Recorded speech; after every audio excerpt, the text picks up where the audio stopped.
Iran കത്തുകയാണ്. ജനലക്ഷങ്ങൾ തെരുവിലിറങ്ങിയിരിക്കുന്നു. തലസ്ഥാനമായ Tehran ഉൾപ്പെടെയുള്ള പ്രധാന നഗരങ്ങൾ പ്രതിഷേധക്കാർ വളഞ്ഞിരിക്കുകയാണ്.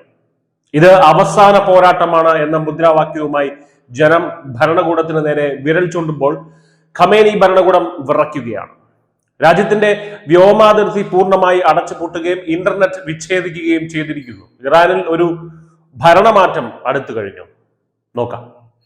സാമ്പത്തിക തകർച്ചയിൽ നിന്ന് തുടങ്ങിയ പ്രതിഷേധം ഇപ്പോൾ ഇറാനിലെ ഇസ്ലാമിക് റിപ്പബ്ലിക്കിന്റെ നിലനിൽപ്പിനെ തന്നെ ബാധിക്കുന്ന രീതിയിൽ ആളിപ്പടരുകയാണ്. ടെഹ്റാൻ, മഷാദ്, ഇസ്ഫഹാൻ തുടങ്ങിയ നഗരങ്ങളിൽ സുരക്ഷാ സേനയും പ്രതിഷേധക്കാരും തമ്മിൽ തെരുവ് യുദ്ധമാണ് നടക്കുന്നത്. ലഭ്യമാകുന്ന റിപ്പോർട്ടുകൾ പ്രകാരം പ്രതിഷേധക്കാർ പഴയ ഇറാനിയൻ രാജവാഴ്ചയുടെ പ്രതീകമായ സിംഹത്തിന്റെയും സൂര്യന്റെയും പതാകകൾ ഉയർത്തിക്കഴിഞ്ഞു. മുൻ ഷായുടെ മകൻ റസ പഹലവിയെ പിന്തുണച്ചുകൊണ്ടുള്ള മുദ്രാവാക്യങ്ങളാണ് പലയിടത്തും ഉയരുന്നത് പോലും. സ്ഥിതിഗതികൾ നിയന്ത്രണാതീതമാണെന്ന് ബോധ്യപ്പെട്ടതോടെ ഖമേനി ഭരണകൂടം കടുത്ത നടപടികളിലേക്ക് കടന്നു. രാജ്യത്തെ മുഴുവൻ വിമാനത്താവളങ്ങളും അടച്ചുപൂട്ടി. വ്യോമ പ്രതിരോധ സംവിധാനങ്ങൾ ഇപ്പോൾ സജീവമാക്കിയിരിക്കുകയാണ്. നമുക്കറിയാം, അമേരിക്കയുടെ ഭീഷണിയും നിലവിലുണ്ട്.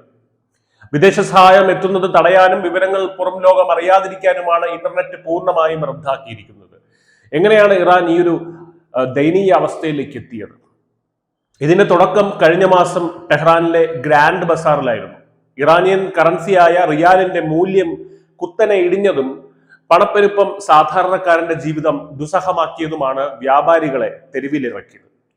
വർഷങ്ങളായി തുടരുന്ന പാശ്ചാത്യ ഉപരോധങ്ങളും തൊഴിലില്ലായ്മയും ഒക്കെ തന്നെ ക്ഷാമവും ഒക്കെ തന്നെ ജനങ്ങളെ സർക്കാരിനെതിരെ ചിന്തിപ്പിക്കാൻ പ്രേരിപ്പിച്ചു. ഒരു സാമ്പത്തിക പ്രക്ഷോഭമായി തുടങ്ങിയത് ഇന്ന് ഭരണകൂടത്തെ താഴെ ഇറക്കാനുള്ള രാഷ്ട്രീയ വിപ്ലവമായി തന്നെ മാറിയിരിക്കുകയാണ്. ഈ ആഭ്യന്തര കലാപം ഇറാനെ മാത്രം ബാധിക്കുന്ന ഒന്നല്ല. ലോകരാജ്യങ്ങൾ കടുത്ത ജാഗ്രതയിലാണ്. അമേരിക്ക ഈ വിഷയത്തിൽ നേരിട്ട് തന്നെ ഇടപെട്ട് കഴിഞ്ഞു. പ്രതിഷേധക്കാർക്കെതിരെ ബലപ്രയോഗം നടത്തിയാൽ ഇറാൻ വലിയ വില നൽകേണ്ടി വരുമെന്ന് പ്രസിഡന്റ് ഡൊണാൾഡ് ട്രംപ് മുന്നറിയിപ്പ് നൽകി കഴിഞ്ഞു. ആരുടെയും ശബ്ദം നിശബ്ദമാക്കാൻ ഞങ്ങൾ അനുവദിക്കില്ല എന്നാണ് ട്രംപിന്റെ വാക്കുകൾ. US വൈസ് പ്രസിഡന്റ് JD വാൻസും പ്രതിഷേധക്കാർക്ക് പിന്തുണ പ്രഖ്യാപിച്ചിട്ടുണ്ട്.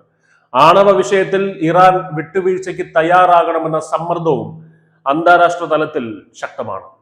ഇറാൻ ഇന്നൊരു വഴിത്തിരിവിലാണ്. ഒരു ക്രോസ് റോഡിൽ തന്നെയാണ് ഇറാൻ വന്ന് എത്തി നിൽക്കുന്നത്. ജനരോഷത്തിന് മുന്നിൽ ഖമേനി ഭരണകൂടം മുട്ടുമടക്കുമോ അതോ കടുത്ത അടിച്ചമർത്തലിലൂടെ അധികാരം നിലനിർത്താൻ ശ്രമിക്കുമോ എന്നതാണ് ലോകം ഇപ്പോൾ ഉറ്റുനോക്കുന്നത്. വരും മണിക്കൂറുകൾ ഇറാന്റെയും മിഡിൽ ഈസ്റ്റിന്റെയും ഭാവി നിശ്ചയിക്കുന്നതിൽ നിർണായകമാകും. ഇറാനിലെ